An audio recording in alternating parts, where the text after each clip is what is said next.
Amerika öňde barıjy gözleg işleri, öten teknologiýalary, ägirt ulusy täsiri, harby we ykdysady artykmaçlyklary bolan ýurtdur. Amerikanyň Birleşen Ştatlarynyň döredilen senesi 1776-njy ýylyň 4-nji iýuly hataplanýar.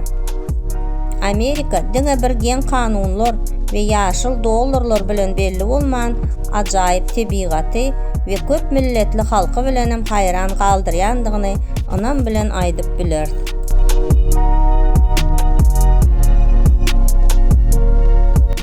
Amerikada resmi dil ýok. Azatlyk bu ýerde milli maksatnama derejesine göterildi we ýurduň iň meşhur nişany bolan azatlyk heykeli dünýä bellidir. ABŞ-nyň milli nişanlary akbaş burgut we bägül. Milli sport görnüşleri beýsbol we Amerikan futbolu hataplanýar.